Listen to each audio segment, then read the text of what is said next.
The legend lives on from the Chippewa on down of the big lake they call Gitchagumi.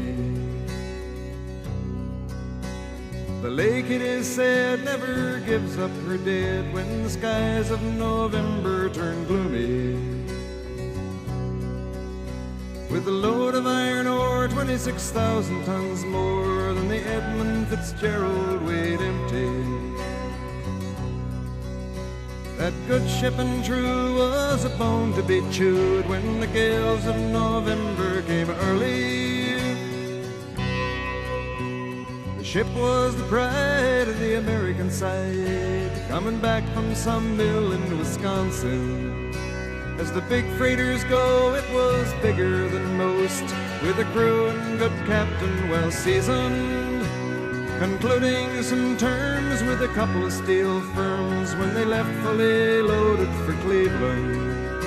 Then later that night when the ship's bell rang, could it be the north wind they'd been feeling?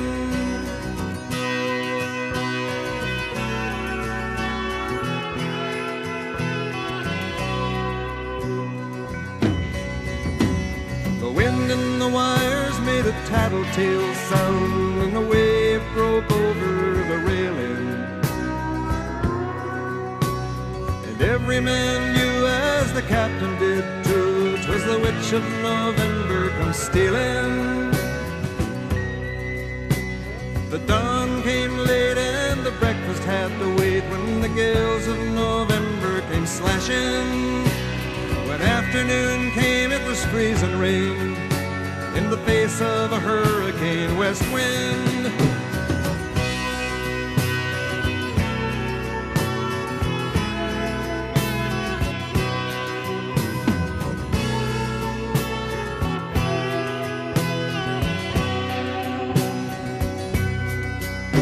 When supper time came, the old cook came on deck saying, "Fellas, it's too rough to feed you."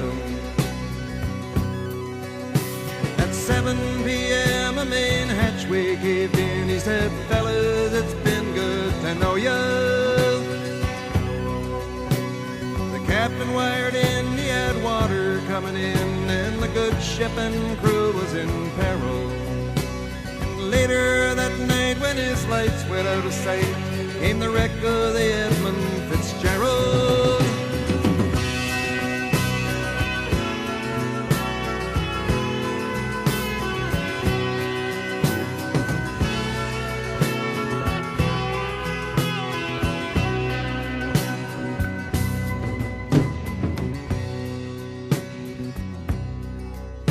Does anyone know where the love of God goes when the waves turn the minutes to hours?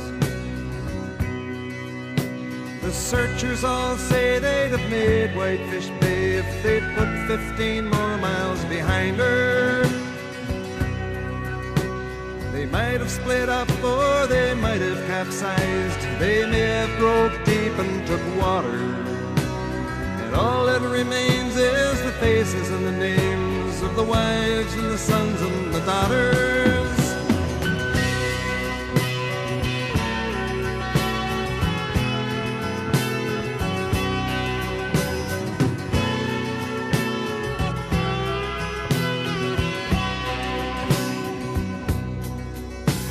Lake Huron rolls Superior sings in the rooms of her ice-water mansion. Old Michigan steams like a young man's dreams. The islands and bays are for sportsmen. And farther below, Lake Ontario takes in what Lake Erie can send her. And the iron boats go, as the mariners all know, with the gales of November remembered.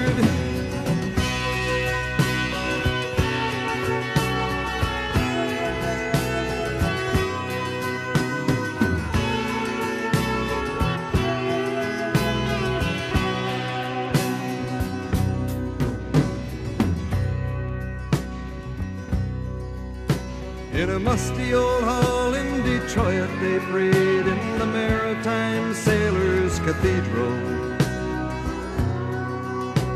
The Church bell chimed till it rang 29 times for each man on the Edmund Fitzgerald. The legend lives on from the Chippewa down of the big lake they call Gitchagumi. Superior, they said, never gives up her dead when the gales of November come early.